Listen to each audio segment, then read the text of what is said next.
Hey everyone, happy Wednesday, and happy Wednesday to you indeed. And the Trump tariffs are a win for housing, but is it going to be enough? And boy, my head is spinning with all of the tariff developments, as I'm sure your heads are too. And we're going to talk a little bit about the tariffs today on the stream. And I know there's been a lot of stuff going on in the last week.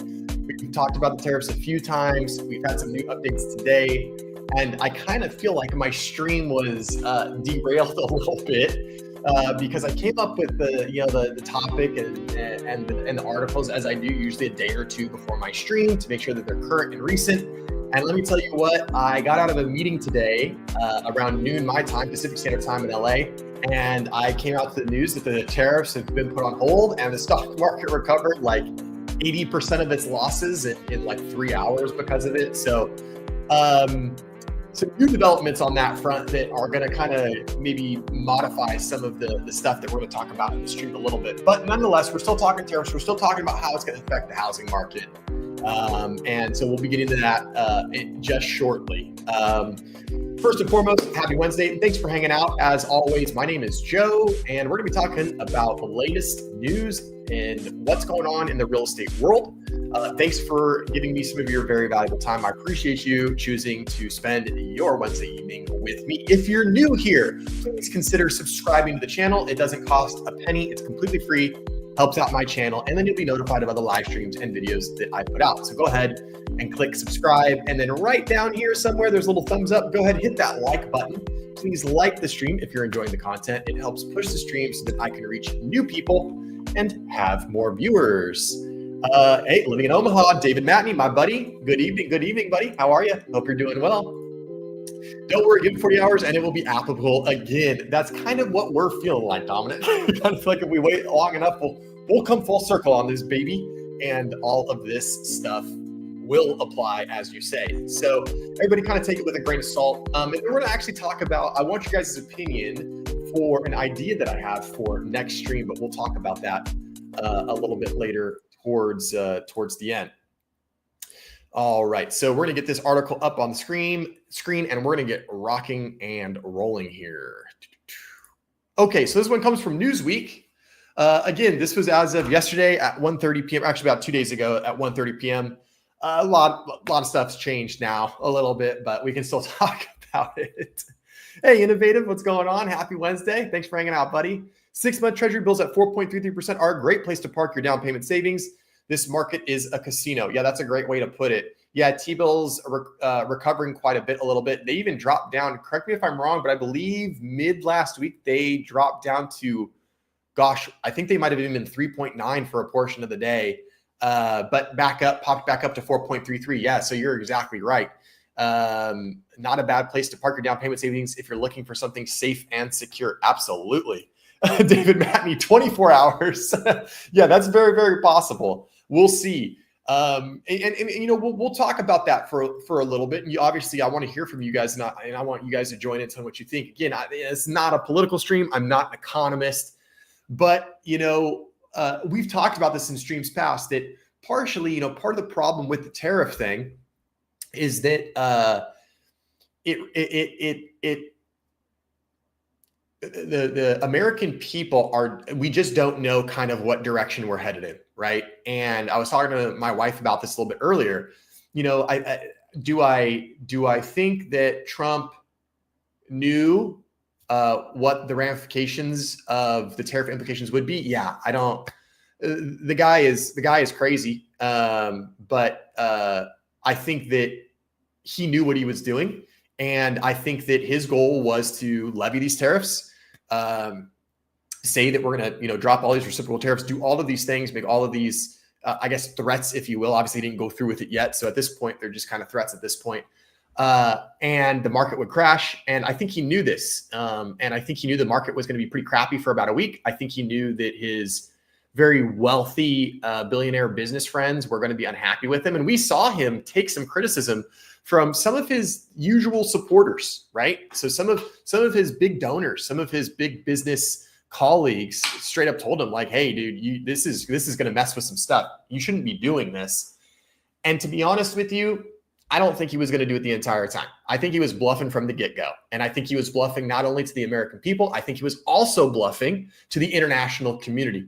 I don't think for one second that Trump ever actually had intent on enacting all of these sweeping tariffs simultaneously, which is basically what his goal was. I think his goal was to get countries to negotiate, come to the table, and basically threaten them with these tariffs. They were, I think the goal was for them to come to the table, talk about lowering tariffs, easing trade. And some of that happened, right? There were some talks about some of these countries coming to want to negotiate to make more fair tariff and trade deals. The other interesting part is that Elon Musk, who's, we know is one of the right-hand guys, the president, came out and said he believes there should be zero tariffs. There should be free trade between North America and Europe. Zero tariffs either way. This is very interesting that, again, someone that kind of subscribes to the MAGA cohort, all this stuff. And I think that it's interesting that he has basically the exact opposite stance as the president does himself. Now, again, Musk is just a friend of the president. He's, doesn't hold an official position in the cabinet or in the administration or anything like that. But it's just interesting that those two would have such differing opinions, which when I thought about it later, it further to me, I think proves that this whole thing was a giant bluff. And I understand the American people might feel like they've been yo-yoed, they've been played with, right? And I was explaining to my wife that, I think the idea behind that is, if the president's going to bluff about this stuff, unfortunately, there's no vehicle for the president to turn to the American people and go, hey, I'm just bluffing, just everybody relax, and then turn to the international community and say, oh, I'm going to do all these things. If you are going to bluff to the international community, you also need to bluff to the American people. And that is maybe something that's a little unsavory. Now, this is just my thoughts. I have no idea if any of this is true. And that's as far as I'm going to get into it. I'm not an economist. I really don't like politics. So that's just my thought based on everything that I've seen shake out over the last, really about 2 weeks. Let's see what we got here. If I were to move to SoCal, sign me up for the town of San Fernando. Okay. Yeah. San Fernando in the valley. It gets a little warm out there, but San Fernando. Okay. Only political statement. I will allow. Every economist in the world says tariffs are not a good thing. Yeah, you're exactly right. And not only economists said that, but there was a cohort of some business people, scientists, and economists that basically all said this is not the right way to go about this. So I don't disagree. And I think, honestly, MH, I think that's why we saw this being used as a bluff tactic. I really don't think, you can think about Trump what you will. And I don't think Trump is stupid enough to just say, you know what, I'm going to ignore everyone. I'm going to ignore all the economists. I'm going to ignore my business buddies. I'm going to ignore my mega donors. I'm going to ignore Elon Musk. These are all the people that run his tribe. I think that this was an extremely calculated move. And I don't think the tariffs were ever going to happen from the get-go.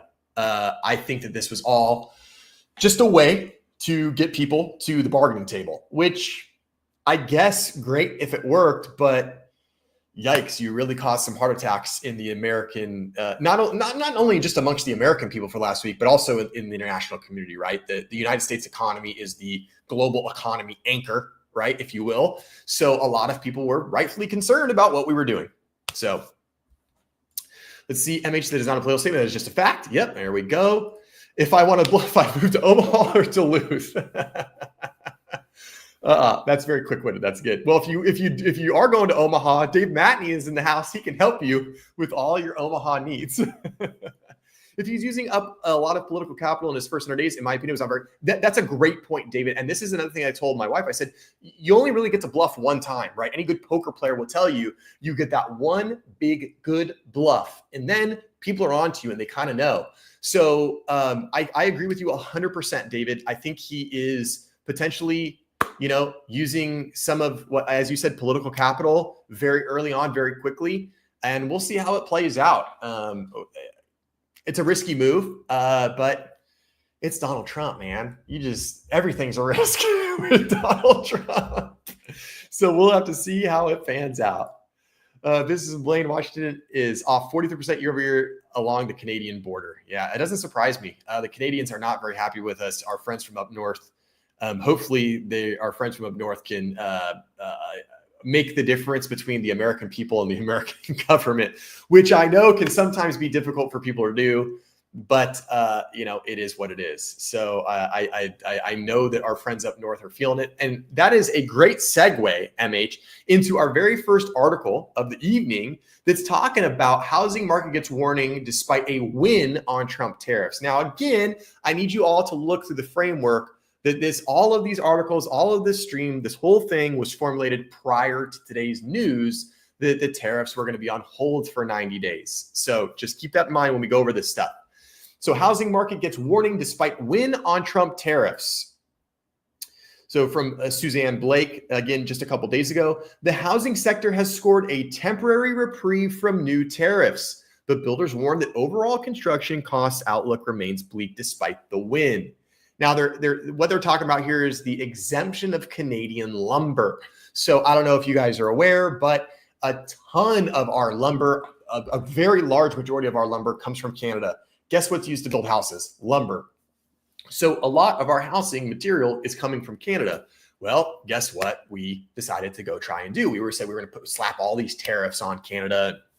And they were very worried, and they got hit with them very early on. And sure enough, over time, it looks like we've started to see some exemptions to some things. Of course, after some people in Trump's inner circle said, you know what, maybe not a good idea for this tariff because it's going to cause problems here and here. One of those things that we saw was the Canadian lumber. So what happened is the exemption of Canadian lumber from the Trump administration's latest round of global reciprocal tariffs is being celebrated as a key victory for housing. But the National Association of Home Builders, NAHB, says new tariffs on other building inputs could still drive up prices nationwide. So basically, home builders are saying, well, this is great that the tariffs aren't going to affect lumber, but the tariffs still are going to affect things like drywall and copper and other things that go into other building materials. And obviously, the tariffs won't affect labor, but deportation and immigration laws could certainly affect labor as well. So it's not even just materials that we're talking about, although tariffs are material specific. Let's see, we got MH. Good for me. I'm thinking of taking my vacation up there this summer. I work there, but I've never been there. So you work in Canada, but you've never there, or you work in Washington? You're gonna have to clarify this, MH, because you're making me confused with I work there, but I've never been there. You must work like totally remote then, or something like that. But are you thinking about going to Canada? Or are you thinking about going to Washington? Canada is great. I was in Vancouver now about 6 years ago now. It's been a while, but it was awesome. Yeah, you work remote. Okay. Are you thinking about going to Blaine, Washington, or are you thinking about going to Canada? Both. Yeah, you might as well. They're really close, right? Vancouver is awesome. I was in Seattle one time. Seattle was really, really great. I really, really enjoyed it. It was super fun, and the food was really, really good. So enjoy your time if you do take a little trip up there.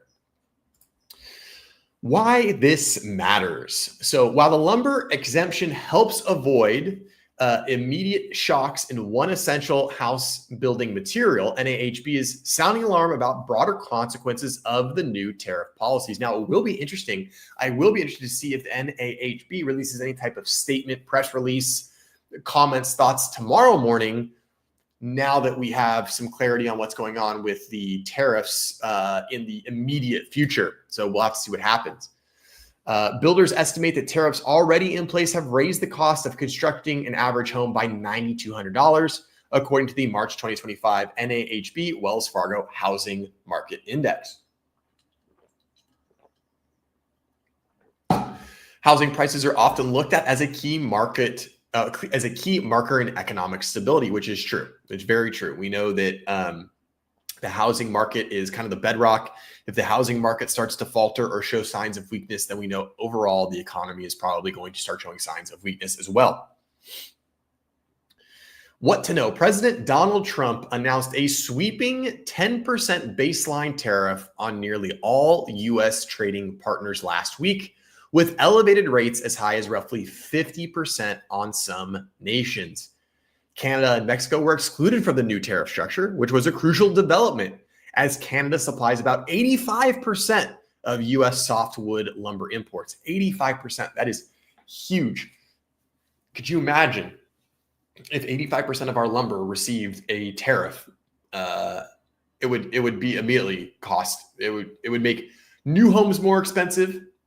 And when new homes get more expensive, it drives people to resell homes. So homes that are not brand new, right? Which is a majority of the homes that are bought and sold.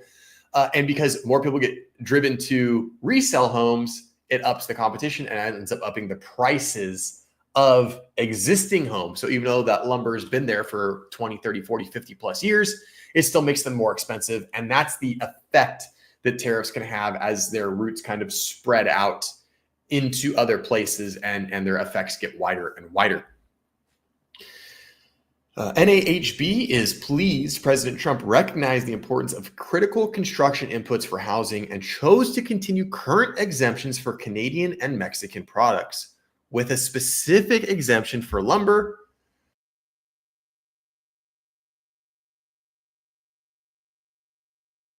Said in a statement. And it's interesting that we have these tariffs and they're roughly, we're going to have these huge tariffs. And at first we're going to hit Canada and Mexico. And then we go, oh, you know what? We are still going to tariff Canada and Mexico, but not quite the same. And we're going to exempt this, we're going to exempt this, and we're going to exempt that. Oh, okay. Well, then we're going to put these big tariffs on everyone else, these big reciprocal tariffs. America's been getting ripped off. Yikes. Okay. Well, we're not going to tariff this and we're going to negotiate with them. So it's not going to be as much. Oh, okay. I guess that's pretty good. And then today rolls around and it's like, oh, by the way, all the tariffs are on hold now. So you don't have to worry about it. And as like you said, David, if you're still hanging out, the political capital is being just absolutely burned through, right? I mean, we've already seen him make these statements that rile up the markets, that rile up the people, that rile mortgage rates, that rile up businesses, all this stuff. And then he turns around and goes, actually, never mind. And that will take a toll. You can get away with that once or twice to potentially get the effect that you want as the president with your kind of strong arm negotiating tactics. But at a certain point, people are going to go, okay, I don't believe you anymore, right? It's like the boy who cried wolf. So it'll be very interesting. And David, that is one of the thoughts that I had, is this idea of political capital that's just being absolutely chomped through by him and his administration very early on. And I also kind of thought it was interesting that a lot of his cabinet members, Secretary of Treasury, all these people didn't seem very concerned about the tariffs or the economic impact. It was almost like they knew. It's almost like they anticipated that it wasn't going to be as bad as we thought it might be. And it's almost like they knew that the tariffs weren't going to go through, because Bissett was very like, oh, this isn't that big of a deal. It'll be fine. It won't be a problem. It's not going to cause inflation.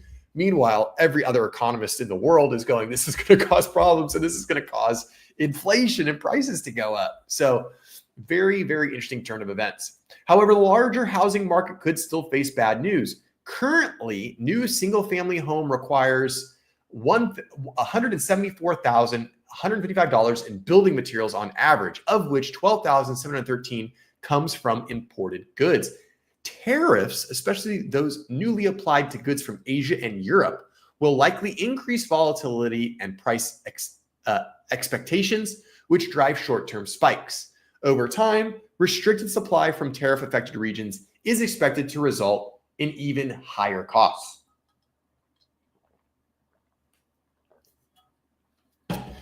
Prices for building materials have already climbed 34% since December 2020, according to NAHB, far outpacing overall inflation. Remember, you guys, during the COVID pandemic, it's like all of a sudden lumber was really expensive.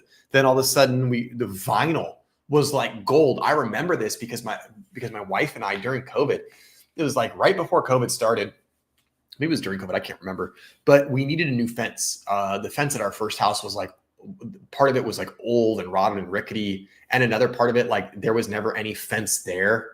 It was just like bushes that separated the yards. And so we wanted to get a fence. And so we got this vinyl fence, and it took like, I don't know, 4 or 5 months for them to get the supplies and put it in, because they just kept having these shortages and stuff.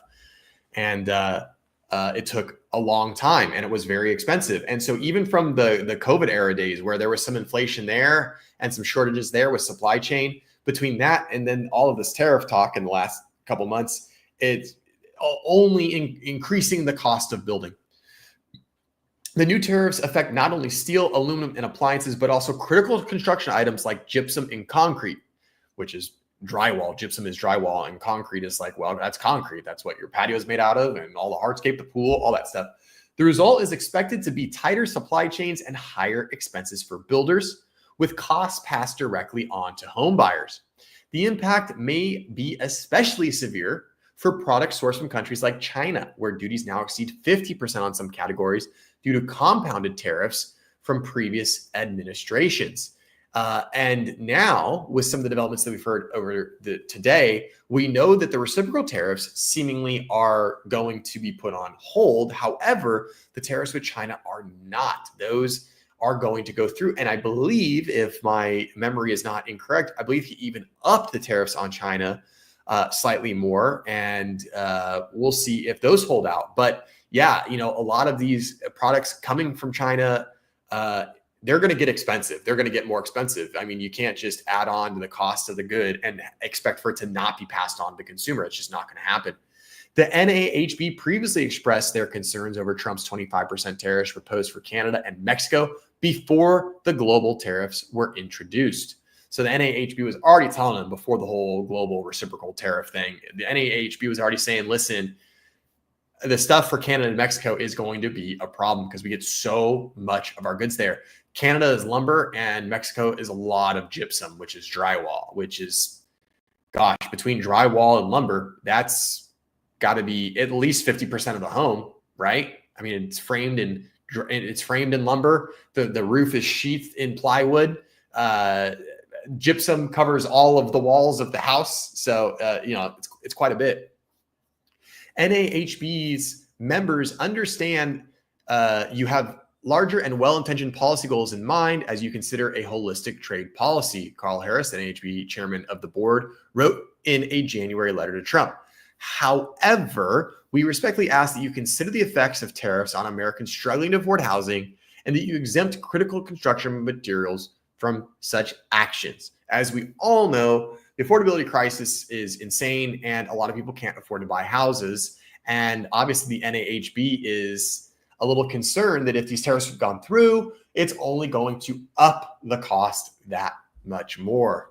All right, MH, what do you got? I suppose a good side effect would be smaller homes. And that's something I've been saying for a while. I've been saying that for a long time. I think that cities and counties and states need to incentivize and encourage builders to build smaller homes. Think about it back in the day. It was not uncommon to find 2-bed, 1-bath homes that were 800 square feet, and you had your little house and you had your little yard, and it was great and it was no problem. You then a lot of the time in post World War II, the boom when the soldiers came home, and we started to build a lot of 1,000 to 1,500 square foot homes that were 2 1s, 3 1s, or 3 2s with a single car garage. And again, they were on their little lots and, had affordability. I think we need to go back to that. I think we need to start building smaller single family homes. And I know that a lot of people bark and say, well, we don't have the room for that. We have to build these ultra high density buildings. Everything needs to be a townhome or a condo, very vertical, which I understand in some urban areas. It's a fact, right? You just don't have a lot of land. You can't build single family homes. But at the same time, not everybody wants to live in a condo or townhome. I can tell you right now, I wouldn't be caught dead in a condo or townhome. Would I buy one? Maybe as an investment to rent out, perhaps. But yeah, Soviet housing. It's a good way to put it. But yeah, that's kind of it. There's a lot of people that don't want that type of product. And there are some areas where the space isn't quite as, it doesn't pull a premium as it does in your big cities. Like here in Los Angeles, my area, LA County, good luck getting them to build single family detached homes. Won't happen. The only way that they will build single family detached homes is if they are a luxury product and they can be sold for $1 million or more per home, or they're going to build condos or townhomes because that's how they can maximize their return on investment by decreasing the footprint of the property, but still getting square footage by going vertically, right? And not everybody wants that. So I absolutely agree that we need to have single family homes, small that are priced much more in line with the average salary of whatever area they're being built in. But I don't know. Why would they listen to us? All right. What people are saying, the National Association of Home Builders said in its blog, tariffs on building materials act as a tax on American builders, home buyers, and consumers. And yeah, I would 100% agree with that statement. It is basically just a tax on American builders, American buyers, and consumers. NAHB CEO Jim Tobin told Realtor.com in November 2024, any tariffs that raise the cost of building products are going to flow directly to the consumer, and this will have a detrimental effect on housing affordability. Kevin Thompson, the CEO of 9i Capital Group and the host of the 9 Innings podcast, told Newsweek prices are going to move higher. No question about it. Tariffs on copper and other core materials will push input costs up, and home builders aren't eating those costs. They're passing them straight to the buyer. Combine that with higher rates, and you've got a recipe for pain. And to be honest with you, I think he's absolutely correct. Why would a builder, why would any business just absorb a higher cost? It's not going to happen. They're going to pass it on to the consumer. That's what's always happened, right? It's always happened. That's nothing new there. Alex Bean, a financial literacy instructor for the University of Tennessee at Martin, told Newsweek, while lumber being exempt from the most recent tariffs is certainly a win, it's not substantial enough to make up for the many other elevated costs of home production this latest round of tariffs will introduce. And this is where it gets interesting, because now this statement may not be accurate, because it doesn't seem like we're going to have a latest round of tariffs. So it'll be interesting to see what happens. And I'll be really interesting to see what happens over the course of the next week. It'll be interesting to see how markets correct. It will be interesting to see what the statements come out from the NAHB, from some of these other major financial outlets. It will just be very interesting.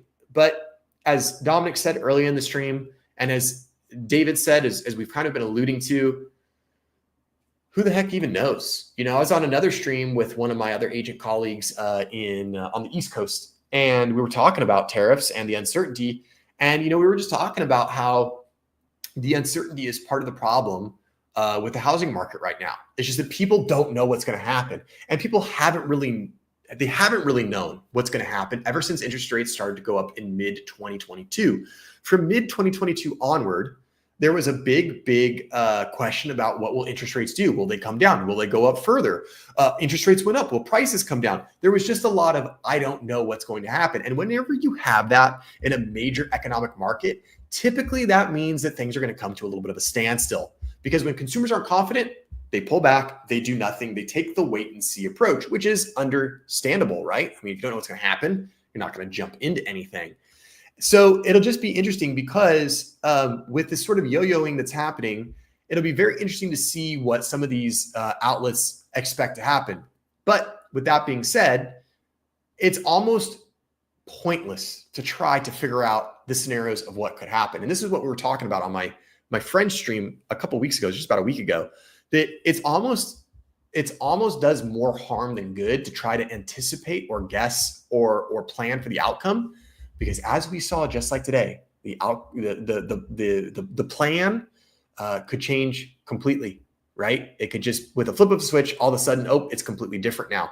So honestly, at this point, we're kind of at the point where we just kind of have to sit back and watch and see what happens, because it's so difficult to try to anticipate what this administration is going to do, and not only what they're going to do, but how they're going to do it too, as well. So certainly complicates matters. And when the American people aren't confident in what's going on, the economy is going to suffer as a whole, because people are going to just take the wait and see approach.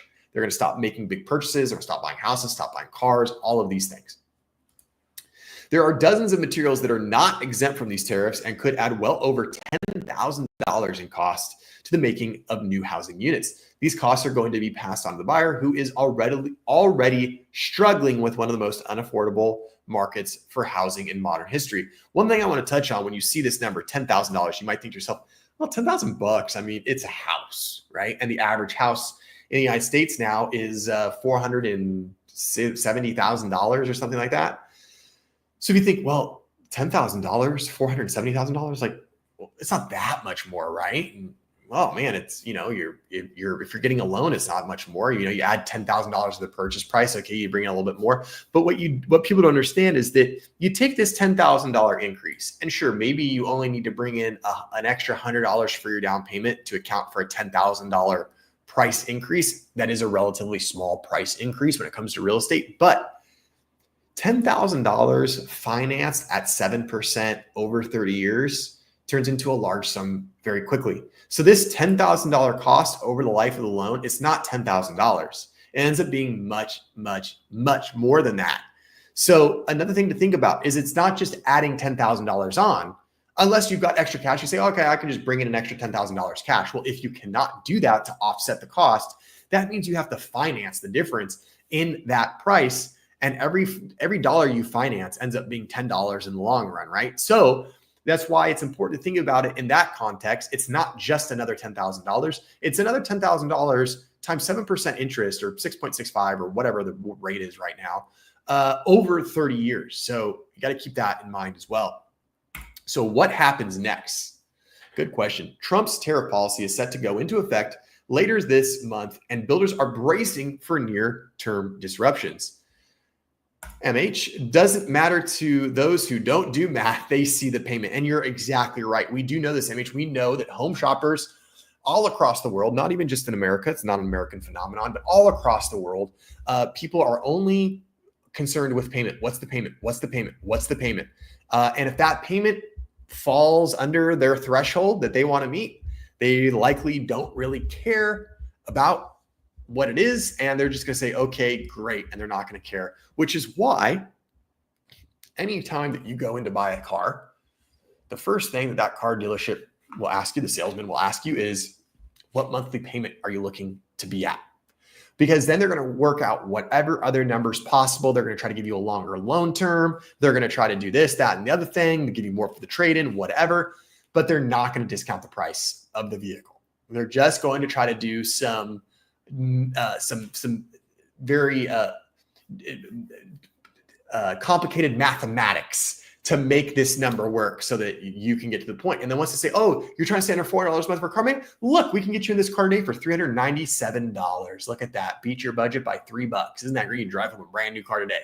But what you don't realize is that now you're on an 8-year loan at 7% interest or 10% interest rate, and it's really going to cost you a ton more money than the price of the car actually is. MH, you're exactly right. People need to slow down and do a little bit more math. Or if you can't do math, hire someone to do it for you. It's okay. There's people out there that are good at it.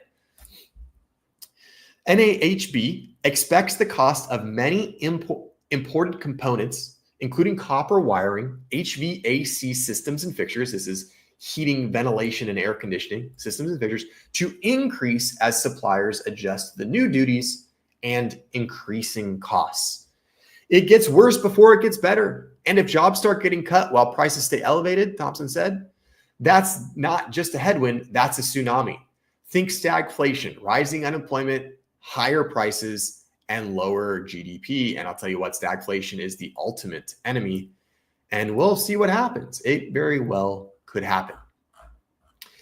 One of the things that was kind of talked about was, these tariffs, if we enact these tariffs, the stock market goes down, and if the stock market goes down, we could maybe see interest rates go down, right? Because when the stock market does good, investors go away from mortgages and mortgage-backed securities, and they run to the stock market because they can make more money quicker there.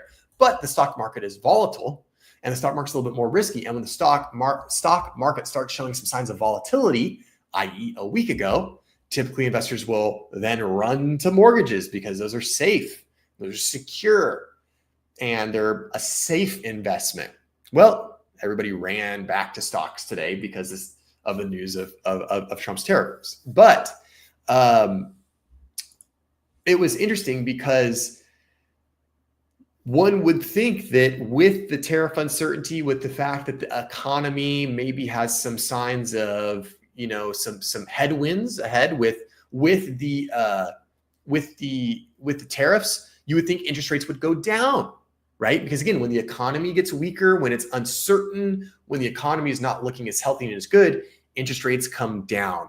The idea behind that is that money becomes cheaper, people are willing to borrow it more, and they're willing to use that as capital for businesses and to buy things, expand their businesses, create jobs, all of these things. But the interesting thing that happened, and I'm going to share this on the screen right now, is that mortgage rates actually got higher as tariff uncertainty roils the market. So it was very, very, very strange. Doesn't usually happen.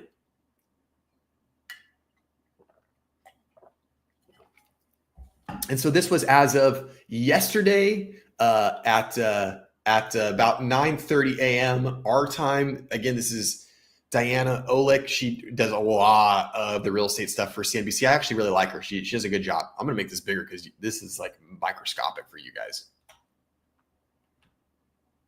There we go.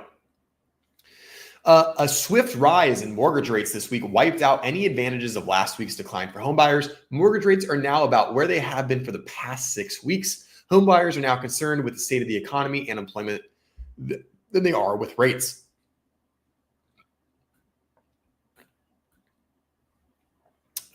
MH, yesterday, these days, it's like 5 years. You're exactly right. It does feel like this administration has been doing stuff for a decade, and it's only been about 3 months. But you're right, MH. Yesterday, these days, it's like 5 years, and a lot can change in one day, which it makes it feel like 5 years. Mortgage rates hit their highest level in over a month this week, reversing course after a period of improvement. The average rate on the 30-year fixed rate jumped 22 basis points Monday and another 3 basis points Tuesday to 6.85%, according to Mortgage News Daily, fully erasing the decline from last week. Last week, we saw interest rates flirt with 6.6%, and now they're back up to 6.8%. So the whole tariff talk didn't really pay off for mortgage rates, and a lot of that has to do because the bond market continued to do well. And the 10-year T-bill, as we saw at 4.3, is not low. And when the 10-year T-bill is doing good, when the Treasury is doing well, mortgage interest rates do not do well because investors will then flock to bonds. We want investors to flock to mortgages. If investors flock to mortgages and mortgage-backed securities, that is one of the few ways that it's a sure shot way to lower the mortgage interest rate. And that just simply is because there's more competition amongst investors to buy your mortgage. And they want your mortgage. How do they get your mortgage? They entice you with a low rate. It's just like putting something on sale. But when the bond market is strong, the investors would prefer to be in the bond market because it's extremely safe. So their first preference is the stock market because they can make the most money there. And it gives very, very good returns. But it's volatile. When that's not doing well, they look at the bond market. And if the bond market's doing well, then they pivot from the stock market, they get into the bond market because it's very, very safe. When the stock market settles down, they'll jump out of bonds and they'll go back into the stock market.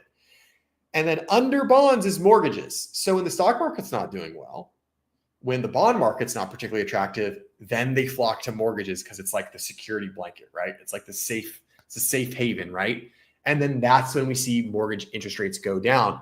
The only other way we can see mortgage interest rates go down is if the economy starts taking hits. So we need to see an increase in unemployment, or we need to see a decrease in GDP. Also, a decrease in inflation would help a little bit as well, but that's not going to bring the interest rate movement that a lot of people want to see right now. Much like the stock market, the bond market has been on a roller coaster over the last week, and mortgage rates are along for the ride. Last week, the 30-year fixed rate dropped the lowest level since October after President Donald Trump announced global tariffs. The announcement sent the stock market plunging and investors rushing to the relative safety of the bond market. As a result, bond yields fell. Mortgage rates follow loosely the yield on the 10-year Treasury. Last week's drop was a knee-jerk reaction that priced in more dire economic expectations, said Matthew Graham, Chief Operating Officer of Mortgage News Daily, which Mortgage News Daily is a very good website to track mortgage rates and get mortgage information. So far this week, bonds are less panicked after several officials have discussed tariff negotiations and deals. Just this morning, when Treasury Secretary Scott Bessent referred to tariffs as a melting ice cube, we saw an immediate reaction in the market. Bottom line, rates took a lead off last week. Bottom line, rates took a lead off last week as economic fears surged. Now they're back on base and waiting for the next pitch, he said. The initial drop in mortgage rates last week had housing watchers cheering a potential boost to the lackluster spring market. And this was true. A lot of agents, a lot of home buyers and sellers said, hey, you know what? This tariff thing might suck, but if it lowers mortgage interest rates, that could be better for us. And that was true. That was one of maybe the kind of the silver lining, one of the bright spots in the whole sort of tariff trade war economy thing. We were thinking, oh boy, if a trade war heats up or, if the economy doesn't do as well, unlike the last recession, 2008, housing could be the anchor. Housing could be the strong spot. If the mortgage rates go low and unemployment doesn't get crazy, people are going to continue to buy homes because affordability is going to increase. We already have a little bit more inventory than we have had the last 4 to 5 years. And if mortgage rates go down, then people have homes to buy and it will help keep the economy afloat. Now we're not seeing that gain as much as we thought we might. So rates are back up. Mortgage rates had been moving in a very narrow range since the end of February, lower than last year, but not by much. Home buyers are also contending with high and still rising home prices, as well as dwindling confidence in the broader economy and their employment. The spring housing season is beginning with more sellers and a growing number of homes for sale, said Danielle Hale, chief economist at Realtor.com, in its March housing report. But the high cost of buying, coupled with growing economic concerns, suggests a sluggish response from buyers in early spring. So again, it's the whole picture, right? It's like a recipe. There's a lot of little things that go into the housing market, and they all come together and they make the housing market. And some of these things are just, the various economic concerns are causing people to be uncertain with the housing market and the general economy in the whole. And again, remember, when people are uncertain, they tend to take a wait and see approach and they don't do as much. The biggest drop in rates so far this year came not last week, but in January and February, when the 30-year fixed mortgage fell from a high of 7.26% to 6.74%. Despite that decline, pending home sales, which are a measure of initial signed contracts on existing homes, and therefore the most recent indicator of activity, rose just 2% in February from January, according to the National Association of Realtors. Sales were still 3.6% lower than February 2024. What I will tell you is I think that if we do see, mortgage interest rates hold steady, if we see some increased inventory and we see home buyers not really re-engaging, I'll tell you what, we're gonna see lower home prices. Now, are they going to be substantially lower? No. Is it going to be across the board? The nation? No. It's going to be very market dependent, and it's not going to be one of these things where it's like, oh, every single market across the board has lost 10%. I don't think so, but I do think that we're already starting to see it. We're already starting to see some sellers lower their pricing. We're seeing sellers get a little bit more aggressive with their pricing and pricing strategy. And I think that there is some opportunity. I think there's opportunity for home buyers that are financially on solid ground. And if they've got job security, and I don't even think job security is that big of a deal. I think the job security thing is really overblown right now. I don't think there's mass layoffs coming. We've been hearing about mass layoffs since COVID, right? We've been hearing, mass tech layoffs, mass layoffs here. I mean, the Crash Bros have been saying that mass layoffs are around the corner for years now, and it just hasn't happened. And at the end of the day, I think our unemployment rate is still around 4.5 or 6%. And the projection that I heard for the highest unemployment rate that's being projected is about 5.4% or something like that. Anything under 6 is considered full employment, right? So if we're under 6%, we don't really have an unemployment issue. So I don't think there's going to be a huge wave of, yeah, MH, you're exactly right. Those crash bros, just like a broken watch, they are right twice a day. They'll be right twice in a century, right? But they're wrong right now. I don't think that there's going to be huge pressure on jobs. I could be wrong. Who the heck knows what's going to happen? But for those buyers out there that feel comfortable in their jobs, feel like they've got something saved up for a down payment, I do think that there could be opportunity soon. I do think that the opportunity could appear that you're going to get to a point where there's not a whole lot of buyer demand. Interest rates aren't overly attractive, and we're going to start to get a little bit more inventory on the market, and prices are going to come down a little bit. So again, it's going to depend on the area that you're in. I don't think that this is going to happen in areas like Miami, San Diego, Los Angeles, Seattle, your major metropolitan urban areas where housing is it's just so expensive. I don't think it's going to happen there. But in some of your outskirts and your suburbs of those areas, 45 minutes, an hour outside, hour and a half outside of those areas, I certainly think that we could see a little bit of softening because we have buyers that aren't confident. We have this tariff talk. We still have higher than what we'd like to see interest rates. And I think if you're a buyer that is patient and you're in good financial standing and you've got your down payment ready and your job is stable, your business is doing good, I think you have the potential to probably get a pretty good deal on a home in the next coming 6 to 9 months. But that could all change tomorrow, because if the tariffs get reenacted, then it all changes, right? So come back next week and see what my thoughts are next week. They'll probably be completely different. Despite the modest monthly increase, contract signings remain well below normal historical levels, said Lawrence Yun, NAR's chief economist. A meaningful decline in mortgage rates would help both demand and supply. Demand by boosting affordability, and supply by lessening the power of the mortgage rate lock-in effect. Yeah, this is absolutely true. And this is what Lawrence and a lot of real estate professionals have been saying for a long time, if we could just get lower rates. But again, you can't just wave a wand and get lower rates. We don't just go to JPOW and say, hey, Jerome, can you and your boys lower the interest rate a little bit? It would be really cool. It doesn't work that way. The interest rate has to come down for a reason. There's got to be a reason for the interest rate to be lowered. And right now, Jerome Powell and the Fed don't see any reason to do so. The next significant move in mortgage rates could come as the market digests new economic data, namely Thursday's consumer price index and Friday's produce price index report. Both have a strong track record of influencing rate momentum. So tomorrow is going to be an interesting day. Tomorrow we get a CPI update, which is big. And we also get to see the reaction, or more of the reaction, from the stuff that Trump is doing with the tariffs and holding off on tariffs. So it will be very, very interesting to see.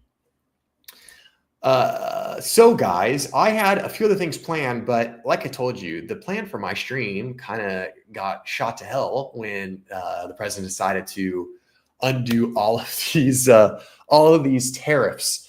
But I want your guys' input on something. So I know that whenever we do like a practical thing, right? So whenever, like the stream where I showed you guys how to choose comps, that was like did really well.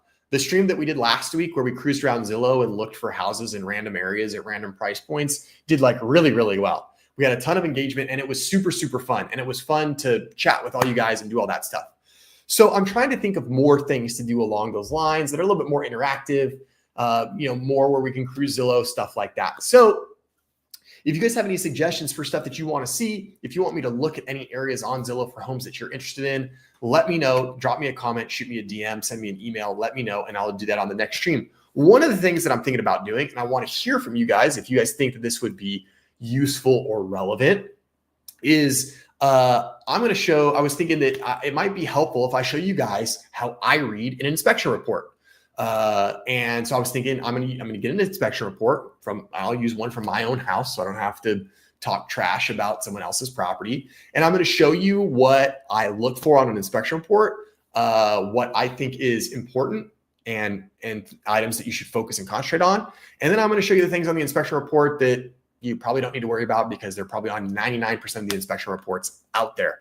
So I'm thinking about doing something like that. And if you guys think that that would be cool or helpful, let me know, because it will help me figure out what you guys want to see. So drop a comment, let me know. It can either be on on this video or a different video. I see all the comments anyway, so it doesn't really make a difference. So I'm going to try to incorporate some more of those types of things. So I'm not just like talking to you guys for 45 minutes or an hour. So hopefully next week we'll take a look at an inspection report, and then maybe 2 weeks from today we'll get back on Zillow and we'll cruise some more neighborhoods. And maybe we'll do something like, best lakefront properties, for under 600,000 or something. I don't know. I'll figure something out, or maybe we'll do best beach homes, or best mountain homes, best cabins, best desert homes. I don't really know yet, but I'm going to start doing more stuff like that because it seems like you guys enjoy cruising Zillow. Here we go. Maybe a show on building a home. There we go. Maybe I'll have a guest for a contractor. That's a great idea, MH. It's a really good idea. In fact, I'm going to take my trusty pen and I'm going to write down build a home stream.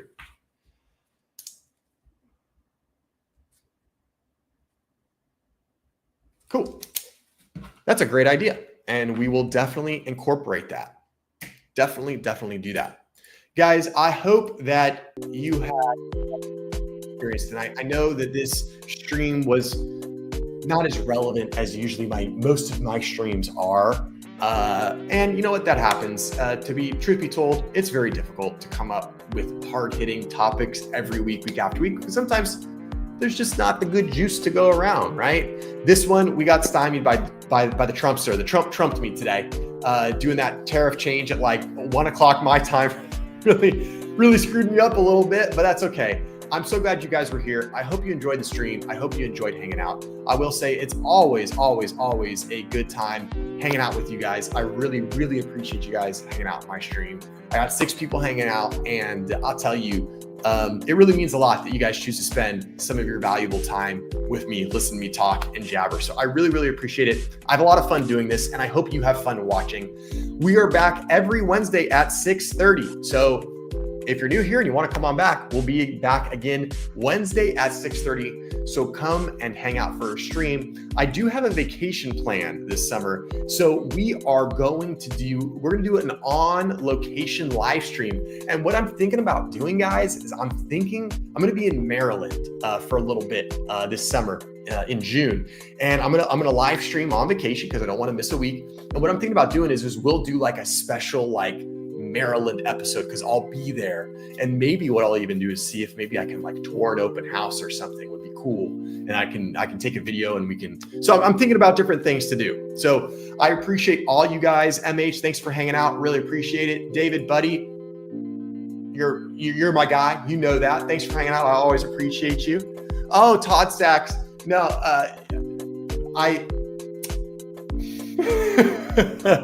I'm trying to be nice. And my mom always told me, if you don't have anything nice to say, don't say anything at all. I think Todd Sachs is probably a fine person, but he's the biggest realtor crash bro I've ever seen in my life. This guy, every day, the market is on fire. It's crazy. And now he's graduated. He's got the big monitors, the TVs in the back.